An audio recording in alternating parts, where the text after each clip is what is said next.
जय हिंद। हम लोग 10वीं कक्षा का संस्कृत पढ़ रहे हैं और आज का टॉपिक होगा कर्णष्ट दानवीरता पाठ। और इससे हम लोग 28 अति महत्वपूर्ण प्रश्नों को देखेंगे जो बिहार बोर्ड की परीक्षा के लिए अति महत्वपूर्ण है। और बिहार बोर्ड में 2 से 3 प्रश्न देखने को मिल जाएगा और 2 से 3 प्रश्न देखने को मिल जाएगा और 4 नंबर जो सब्जेक्टिव आता है 2 क्वेश्चन इससे इसी पाठ से देखने को मिल जाएगा। तो आइए शुरू करते हैं। सबसे पहले पाठ परिचय। कर्णष्ट दानवीरता पाठ के लेखक है कविभास और यह महाभारत से लिया गया है। कर्ण जो था कौरव के पक्ष की ओर से युद्ध कर रहा था। कर्ण की माता का नाम कुंती और कर्ण के पिता का नाम सूर्य है। कर्ण का जन्म रक्षा कवच कुंडल के साथ हुआ था। कविभास के 13वें नाटक से यह संकलित है।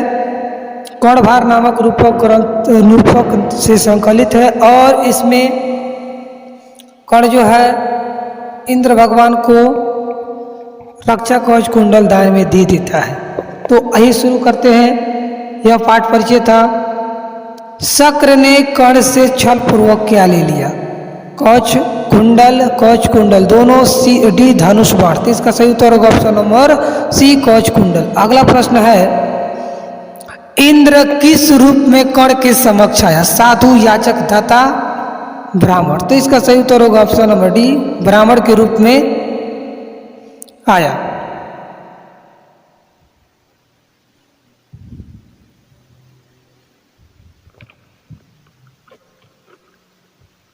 अगला प्रश्न है 3 नंबर।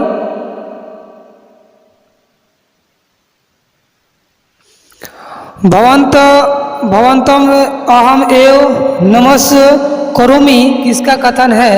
तो इसका सही उत्तर क्या होगा कि भगवान आपको नमस्कार। यह कथन किसका है? शक्र, कर्ण, भीष्म, कुंती।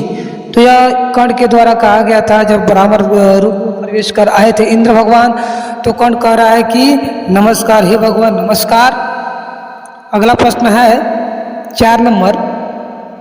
इंद्र ने कर्ण से छल क्यों किया? कृष्ण की सहमति के लिए, कौरव को जिताने के लिए, अर्जुन की सहायता के लिए, पांडवों को हराने के लिए। तो इसका सही उत्तर होगा ऑप्शन नंबर सी अर्जुन की सहायता करने के लिए, क्योंकि सभी लोग अर्जुन को इस युद्ध में जिताना चाहते थे। अगला प्रश्न है 5 नंबर। कर्णभार रूपक के रचनाकार कौन है? ऑप्शन ए कालिदास, महर्षि वेदव्यास, भभूति, महाकवि भास। तो कर्णभार रूपक के रचनाकार है महाकवि भास और यह 13वें नाटक से इस पाठ को लिया गया है। अगला प्रश्न है कि अंगराज किसे कहा गया है? तो अंगराज ऑप्शन ए कर्ण, शल्य, अर्जुन, दुर्योधन। तो अंगराज कर्ण को कहा गया है क्योंकि कर्ण अंग देश का राजा था और अंग जो है बिहार के भागलपुर में पड़ता है। तो इसका सही उत्तर होगा ऑप्शन नंबर 1 कर्ण। अगला प्रश्न है कि नेक्षामी किसने बार बार कहा? कुंती, शक्र, कर्ण, शल्य। तो इसका सही उत्तर होगा ऑप्शन नंबर बी शक्र के द्वारा बार बार कहा गया था कि नेक्षामी मतलब नहीं चाहिए कर्ण, नहीं चाहिए कर्ण। प्रथम बार उन्होंने 16,000 गाय देने की बात कही, दूसरी बार घोड़ा, उसके बाद हाथी, संपूर्ण पृथ्वी और लास्ट में कहते हैं कर्ण जी मैं अपना सर काट के देता हूँ। लेकिन शक्र यानी कि इंद्र भगवान कहते हैं कि नहीं चाहिए कर्ण, नहीं चाहिए। तो फिर कह रहे हैं कर्ण जो, तो फिर भगवान आपको क्या चाहिए? जो मेरा रक्षा कवच कुंडल के साथ मेरा जन्म हुआ है मैं उसको उतार कर देता हूँ। और कर्ण ने अपनी उदारता मतलब कर्ण जो थे वो क्या किए? अपना जो रक्षा कवच कुंडल है उतार कर इंद्र भगवान को दे दिए। अगला प्रश्न है कि कर्ण शक्र को चौथी बार क्या देना चाहा? तो पहली बार तो गाय, दूसरी बार घोड़ा, तीसरी बार हाथी। तो इसका सही उत्तर होगा कि चौथी बार सोना। तो इसका सही उत्तर होगा ऑप्शन नंबर डी। अगला प्रश्न है कि कर्णष्ट दानवीरता पाठ के रचनाकार कौन है? भास, चंद्रगुप्त, कर्ण, व्यास। तो इसका सही उत्तर होगा ऑप्शन नंबर ए भास। अगला प्रश्न है 10 नंबर कि कर्ण से दानवीरता किस प्रकार का पाठ है? नाटक, निबंध, कथा, पद्यात्मक। तो यह एक नाटक है, इसका सही उत्तर होगा ऑप्शन नंबर ए नाटक।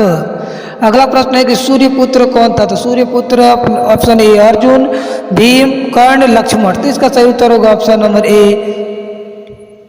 ऑप्शन नंबर सी कर्ण।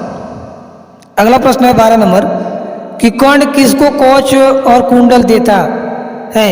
धृतराष्ट्र, कृष्ण, इंद्र, भीष्म। तो इसका सही उत्तर होगा ऑप्शन नंबर सी, इंद्र को रक्षा कवच कुंडल दान में दे देता है। अगला प्रश्न है कि कर्ण किस देश का राजा था?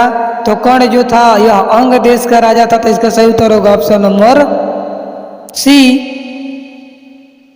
अगला प्रश्न है कि कर्ण किसको नमस्कार करता है?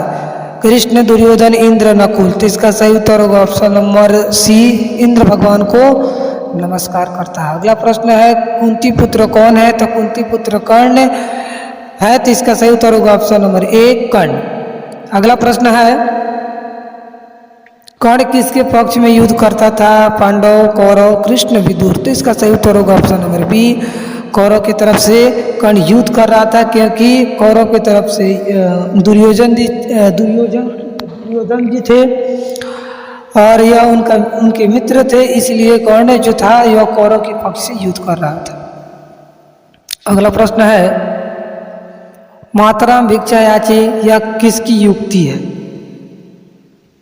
बहुत बड़ी भिक्षा मांग रहा हूं, यह किसने कहा था? कर्ण, शल्य, शक्र। तो इसका सही उत्तर होगा ऑप्शन नंबर सी शक्र। क्या हमेशा स्थिर रहता है? हवन, दान, धर्म, विद्या। तो दान की गई वस्तु तो हमेशा स्थिर रहता है, दान की गई वस्तु एवं हवन की गई वस्तु हमेशा स्थिर रहता है। तो इसका सही उत्तर होगा ऑप्शन नंबर बी दान। लेकिन यहाँ पे सी भी होना चाहिए कि ऑप्शन नंबर हवन और दान दोनों होना चाहिए, क्योंकि यह कभी नष्ट नहीं होती है। कहा गया है कि समय पाकर विद्या नष्ट हो जाती है, मजबूत वृक्ष उखड़ जाता है। नदी पोखरा समुंदर का, नदी पोखरा तालाब का पानी सूख जाता है, लेकिन हवन की गई वस्तु एवं दान की गई वस्तु कभी नष्ट नहीं होती है। इसे ही कर्ण ने अस्थायी बताया है। अगला प्रश्न है मजबूत जड़ वाले कौन गिर जाते हैं? तो यही आप अभी सुने होंगे कि मजबूत वृक्ष भी एक दिन समय आता है कि उखड़ जाता है। तो ऑप्शन नंबर ए जो ऑप्शन नंबर बी है वृक्ष। तो इसका सही उत्तर क्या होगा? Option number B. अगला प्रश्न है धर्म ही एनई डॉट यानी गुणाधारंते यानी श्लोक कहाँ से लिया गया है? तो यह श्लोक कर्णस्य दानवीरता पाठ से लिया गया है। तो इसका सही उत्तर होगा ऑप्शन नंबर बी। अगला प्रश्न है किसका धन सांप के जीभ के समान चंचल होता है? तो राजा का। इसका सही उत्तर होगा ऑप्शन नंबर बी राजा।